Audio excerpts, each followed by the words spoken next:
Hey everyone, welcome to a new episode of Flizz and Friends, where I invite guests and friends of Flizz to talk about all kind of topics that have some kind of connection to, for example, email marketing, marketing in general, and e-commerce. Today I have Christoph here with me, who is a state authorized translator.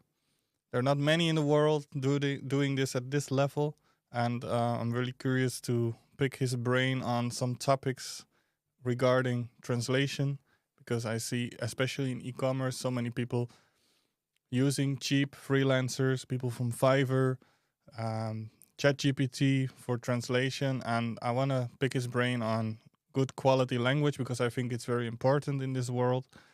A lot of people forget how important language is and proper communication. We can also see it in our email marketing when one word in a sentence changes, for example, you can double your revenue. It's a lot of things going on. And yeah, so I want to take you along in this journey. So welcome, Christoph. Good to have you here. Thank you. Thank you. First time in Denmark, I believe. Absolutely. It's How is it treating you so far? well, it's been lovely so far, and I really want to know more about the city because it's the first time I've been to Denmark and to Copenhagen. And obviously, I came here to visit you and to talk about business. But I also want to visit the city. But let's see tomorrow and the day after that what the city will bring. Cool, cool, cool. Yeah. Well, first of all, I want to get into like how did you actually in the first place get into translation and like how did it come onto your path of life, so to say? Well, actually, I would like to say I was born with it because I've always loved languages. And as a kid already, when we didn't get any foreign language at school, Mhm. I already wanted to know how to speak and understand other languages. It has always been an attraction towards me. Mhm. And I don't know how to describe it. I was the only one in the family who had it because my family just speaks Dutch. And I was the first one to study foreign languages. And once I got the hang of it, I couldn't stop anymore. So that's how it all started. All right, cool, cool. And Mm. how did you like specifically get into translating? Like I get like you have a lot of passion for languages and that developed on a young age. Mhm. But how did it like transition into, for example, professional translation on the level that you're in right now? Well, that's a very good question. At first, when I graduated, I had my translator's degree. But sometimes it can be really hard to find a good job in that market because Hmm. it can be really competitive. And what happens to most of those people? They end up in a administrative job or something like that, where you need knowledge of a couple of languages. Hmm. But that really didn't interest me at all. Of course, I tried at first because I was happy that I had my first job Yeah, and I yeah. could make money and go live on my own and search an apartment, etc. But really soon, like after 3 months, I realized that that wasn't my thing. So what did I do? I enrolled as a self-employed translator, but just as a side hustle. Hmm. And that's how I tried to find my first customers, and that was back in 2010 already. So that's been 14 years right now. Okay, That's where it first started. So it started really small, let's that's a say. long Yeah, time. Yeah. a long time ago. Yeah. And how Yes. did you get like your when we look at your translator's degree, I Hmm. think in a sense, but like Yes. especially as I understood, your state authorized translator Yes. for juridical documents, Hmm. and I saw you helping out the police and Hmm. like government institutions to help them Exactly. translating things. Hmm. Like, how did you like get into that world specifically? Because I think that should be pretty rough and hard, right? Yeah, it is. It is. It's a really tough world to get into. um, because everyone knows a translator who's been working for them for a long time. So when you're new in this business, it's really hard, even though you're on the official registered list. And all courts and police, they can access that list, but even then it's really difficult because they all like know their translators and they always go to the same people. And that has been a real journey, let's say.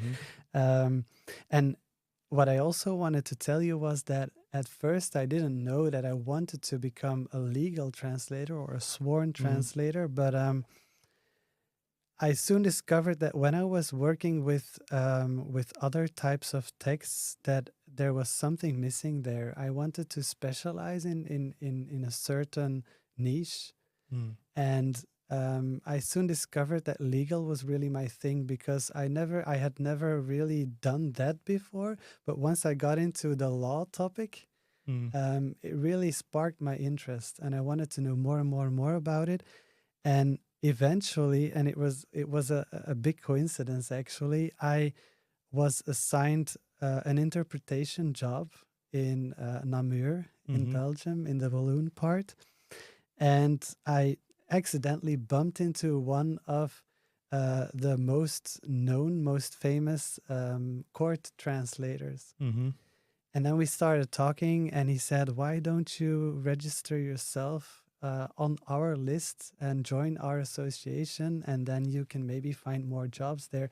And that's how it all really started, actually. It started to gain some speed. Yeah. That's interesting. Yeah. That's also, getting back to the point that when you surround yourself with people that are where you want to be, you can pull yourself up to those people, right? It's a school book example of Absolutely. one of those situations, right? Absolutely. And to kind of make a bridge to the importance of language, right?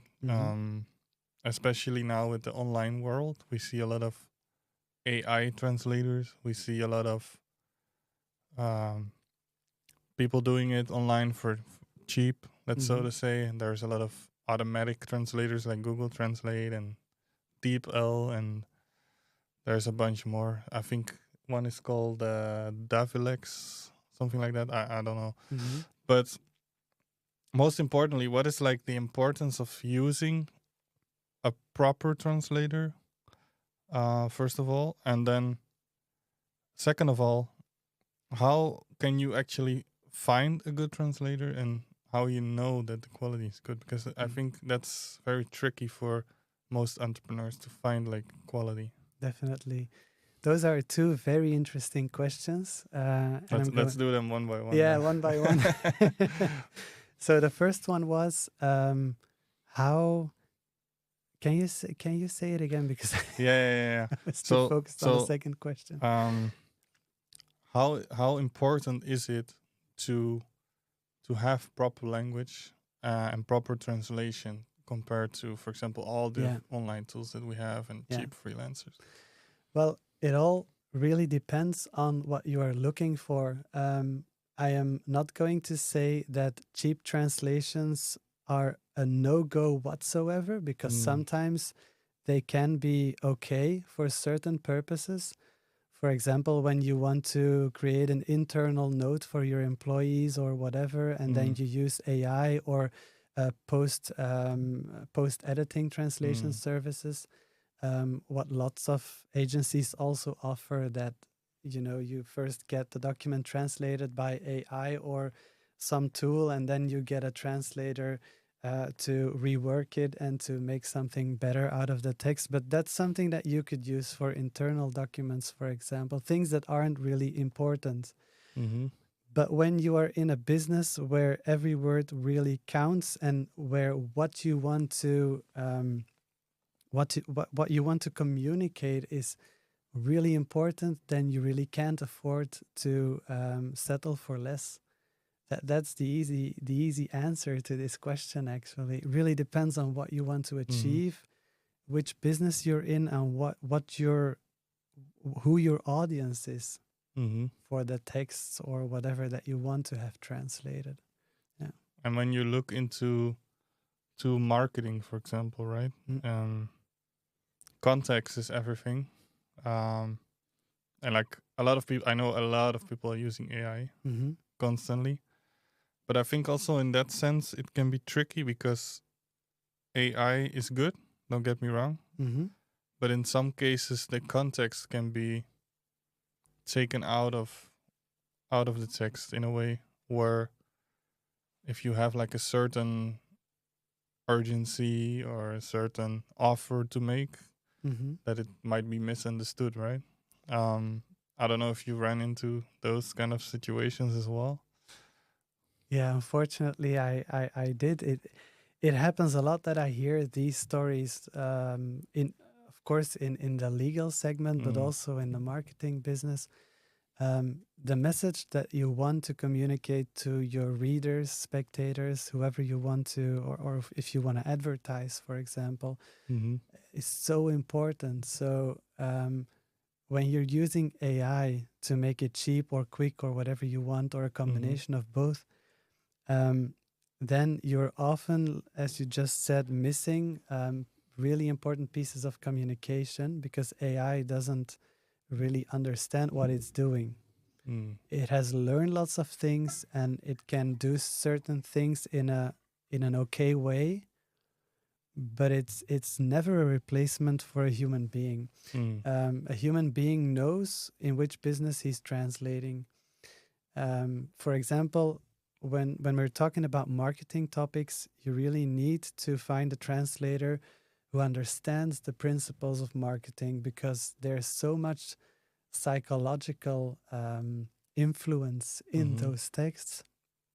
Um, it's just impossible for a computer to know that. Yeah, I get you. Yeah. And do you know if there are any AIs that are trying to mimic this or not? Not really. Well, no, that's the thing. AI is super generalized. AI just like everyone knows ChatGPT. Almost everyone uses it nowadays.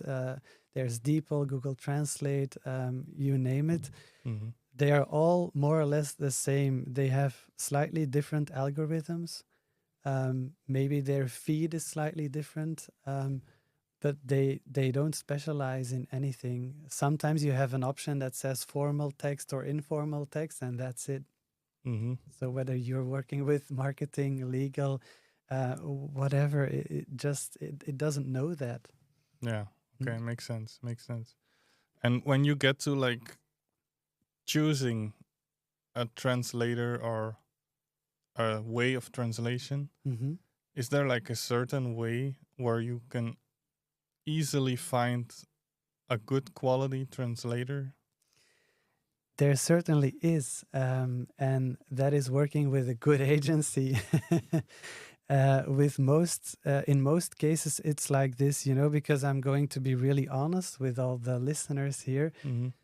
When you start a translation agency, you also need to find those translators. And believe me, the process is really long, sometimes painful, because you make a lot of mistakes. It's so hard to find the right people because you need someone who is not only a native speaker, but also understands the niche that he's translating in. And he needs to be, let's say, a perfectionist. He needs to take his job very seriously, and that's one of the biggest problems. I don't know if many of you know this, but the translation business is open to everyone. So Mm. if you've never ever studied languages before, and today you decide I want to be a translator, you can.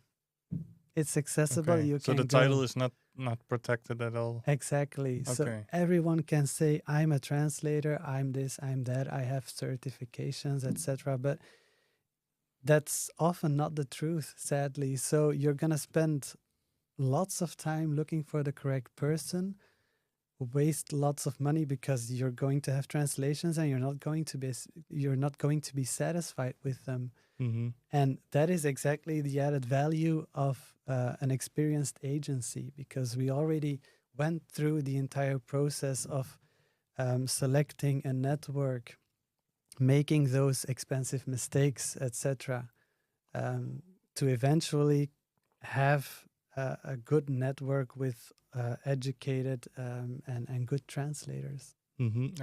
And maybe yeah, this is like a obvious follow-up question, but like, how do you find those good agencies? Do you have any way around that? Um, First of all, you can come to us. You can come to legaltranslations.be. We provide all language combinations because we have a really big network with proven translators. Mm-hmm. They all had their education, and we will never work with someone who doesn't fully understand what they are doing. We are not going to ask a medical translator to translate a legal text or vice versa, for example. We will never do that. Mm-hmm. We always keep evaluating our translators. It's a continuous process. We keep track of everything, and that's how we can stay on top. Mm-hmm. Other than that, if you're really looking for an agency, what you will find often on the internet is that they are going to show off with how good their prices are. That's a big red flag.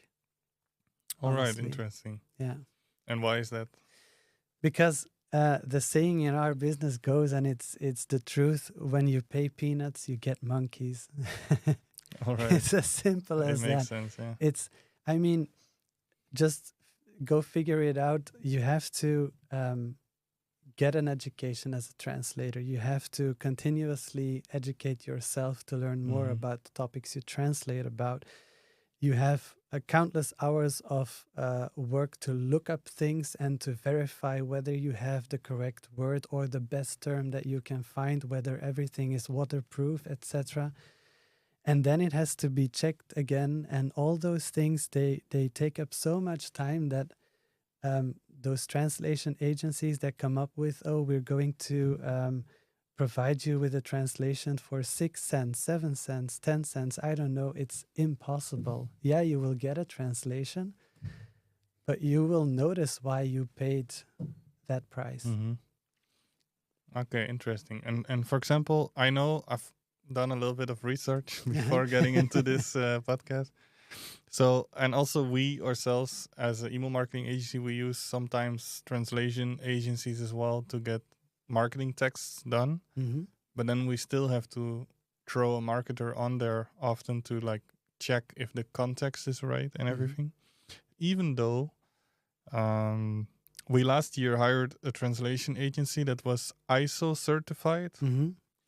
And I mean, we paid extra for that and everything. And the translation was grammatically correct, but all the context was kind of pulled out of proportion in a way. Yeah. Even though we are like completely newbies on this field, right? So we are just like, okay, this is ISO certified, very high quality. We pay for it, and still we were not kind of satisfied. How can you like make sure that that doesn't happen? Okay, now, first of all, ISO certification is an administrative procedure that doesn't really guarantee anything. Okay, interesting. Because you can have a translation agency and be ISO certified, but still you hire the translators that you want. And you can still just aim for price only and just get those translators who are prepared to work for bottom prices, but then you will get bottom quality as well, even though you're ISO certified. So if I understand, it's basically a fake thing. It's a real thing. ISO is real, but I mean, it doesn't guarantee quality because they can still do whatever they want. It's just about certain administrative procedures, etc. But it doesn't guarantee you that you will be satisfied with your with your translations. Not at all. So actually, if I understand, just a hypothesis. How you say that? Okay. So Hypothesis. yeah. Yeah. So let's say you're ISO certified, right? Just as an example. And I'm like, okay, this is great, ISO certification. I want a high quality translation, blah blah blah. I'll take the order. You could, in theory, hire like someone unqualified from exotic nation that has nothing to do with quality. Like it can be someone straight out of the street that translates for you. You deliver it back to me, and everything is okay. That could be the case. Yeah, I'm not saying that all translation agencies do this, of course. but it does happen sometimes. It could be that you are actually working with the same translator as you could find on Fiverr, for example. That might be the case. I'm not saying that it's going to be like this all the time, of course, but Mm-hmm. yeah, that's a possibility. Mm. That's Yeah. actually quite shocking, to be fair. Yeah, and that's the thing. Lots of people, and that's why I was really happy that you are having me here today. Um, Lots of people, they don't know all this. They Mm. just think that okay, um, I just go for the lowest price and the quality will be the same, or they don't realize what is behind a good translation and why it can never cost why it can never be offered at those low prices, let's say. Mm. It's impossible. Makes sense. Yeah. But then it really piques my interest to ask, like, we talked a lot about, like, hey, how can you find, you say, like, hey, you can find agencies and Hmm. stuff. But, like, is there any sort of pillar in the market that you can trust to, like, find proper translation? Or is it always a little bit eyeballing or figuring out what fits and trial and error? Or is there, like, some kind of beacon that still kind of ensures a certain level? Mm.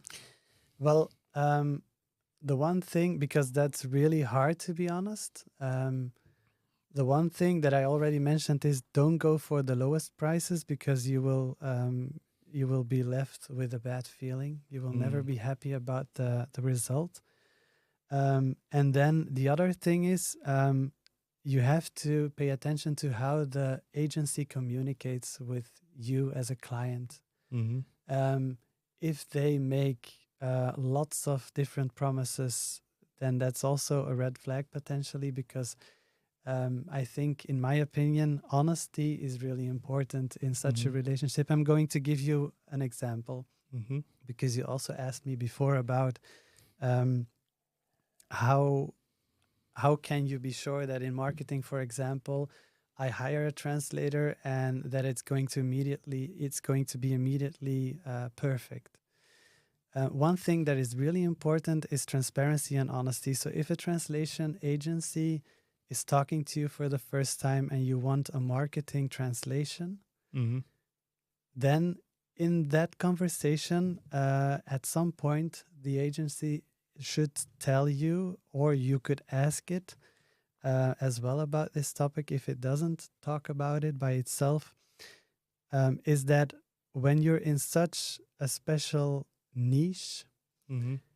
you're always going to have a certain learning period at the beginning. When you first start, I mean, a translator doesn't know its new client yet. You Mm-hmm. can give him some briefing before he Mm. starts, and he can take that into account and do his best. But after that first translation, when it's something that specialized, then there has to be some type of feedback between the client and the agency. Mm-hmm. You have to talk about what did you find, what was your opinion about the translation, and what would you like to see differently. And then the agency gets back to his translator and says, okay, the client wants this and that to be changed, or you have to take that into account for the next time. It's a process actually, and it needs to Mm. grow. There's a certain professional bond that needs to be formed in those Mm-hmm. cases. Um, Makes sense. Yeah. it has to be made to measure, and it's not something that can happen overnight. But there, on that level, transparency and communication is the key, really. Mm-hmm. Yeah. So ideally, if I understand it correctly, especially, for example, you have an e-commerce business, they just want somebody that understands their type of marketing. Mm-hmm. The best way to go about it is either get a translation agency that understands that and creates a bond with them for the Yeah. long term, Yeah. or find a solo translator, but that is really studied in depth on the Mm-hmm. subject, Yeah. basically, right? Exactly. Um, okay, this is really cool. We exposed some things today. So, people in marketing, take notes. Don't trust random people on the internet. don't just randomly go after certifications, because this is pretty big, actually. I see so much money go into translation in the market in general, and like it's a $1 billion industry. Only in e-commerce already I see people translating every day, opening new markets, opening this, opening that, and they're all just fooling around with text and translations. And if I understand it correctly, if you just have one partner that can fix you with, and that understands you and can set up everything in the right way, you can actually save a lot of money in ads, in conversion, in customer contact, for that matter, which is pretty huge, and I think also pretty overlooked in that sense. Um, Last question I have Mm-hmm. is there a certain benchmark for a good price, or is it like you shouldn't look at it at all and just purely look at like what is the right match? I definitely think that the last sentence you just said is Mm-hmm. true, of course, and also it's really difficult to give you a benchmark because every sector, every text, every type of document, every language combination has its own price. Mm-hmm. And agencies or translators that show on their website, okay, this is my price for that kind of service, that's BS. Yeah, Let's okay. keep it polite. It's BS because it's impossible. Sometimes, depending on the document, you can work twice or three times as long on a text, Mm-hmm. even though at first glance you think, okay, that's the same type of job. No, it can be so different. So we never give prices in advance. The first question we ask when a client says, I need this translated, is okay, can I see the document and by when do you need it? And of course, which language do you want us to translate it into? Those things are super important and they are so influencing and they can be so far apart from each other that it's really hard to give a benchmark. But as I said before, if you find translations for 10 cents or whatever, then you should know that you should run. 10 cents is in per word, or Per word, yeah, yeah, yeah. okay. Because in general, we invoice per word unless the document isn't countable in words, and then Mm-hmm. it's harder to say what the price should be. But um, 10 cents and less is really not okay. And is there like a specific price benchmark that you should look at, or not really? It really depends on your sector. I mean, for example, in legal, Mm-hmm.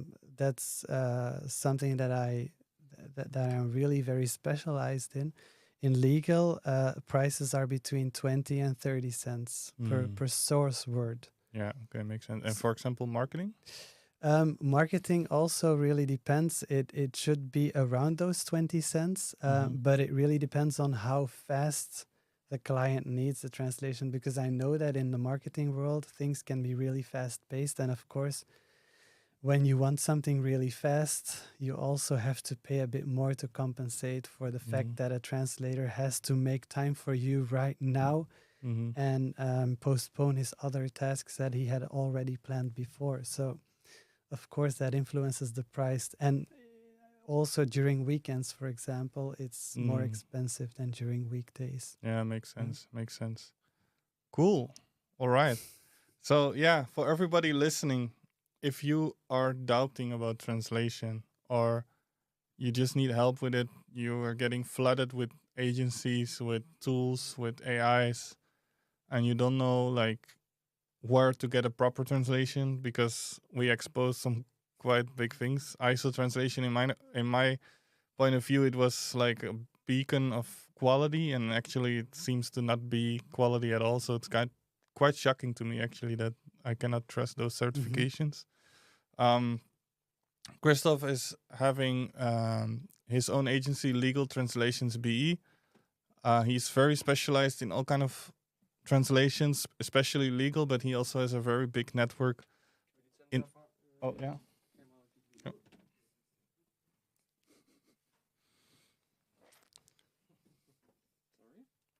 No problem.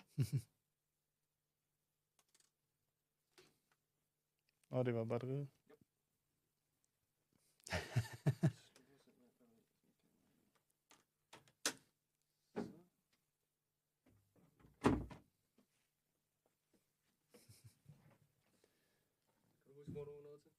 Are you safe? Yeah. It's running? Yes, it is. Okay. Yeah. So yes, for everybody that is looking for proper translations, that has been flooded with agencies, with AIs, all kind of translation tools. And also for me personally, I was like very shocked to hear that actually those certifications are just air almost, because you basically. cannot trust them at all. Quite shocking. Christoph is very specialized in translations on a high level, especially in legal, but he has a very big network with trustworthy partners that you can use, build a relationship with, and get proper translations for also your marketing business, for your ads, and what type of business you have. It doesn't really matter. He can set you up with the right people. So thank you for being here. It's good that we get to expose these things, because I think the market deserves to know these things. Definitely. I think this is something that has been under the radar for, I mean, some people know about it, right? But like for a long time, this topic has been quite under the radar, and a lot of AI stuff is coming up. So what is trustworthy and what's not? It's also cool that you incorporate AI until a certain extent, because I don't think it's impossible to neglect that, but still cool. So yeah, my question is, where can people find you? Well, they can first of all go to my website, which is legaltranslationsaltogether.be, as we are based in Belgium. You can also find our website in different languages, and you will find all my contact details there. So you can call me, write me a message, or email me, whatever you prefer, and then I'll get in touch with you as soon as I can. Awesome. Thanks for watching, everyone. I will make sure that Christoph's details, his Instagram, website, all kind of social pages are listed in the description down below. So make sure to check it out. I want to thank you for coming over. Thank you. It was a good session, good talks, good exposings as well. I think a lot of people can be making use of this. Will be a funky YouTube title, that's for sure. So yeah, thanks for joining, everyone. Thanks for watching. Hope you had a lot of value on this podcast as well, and see you in the next episode. Cheers.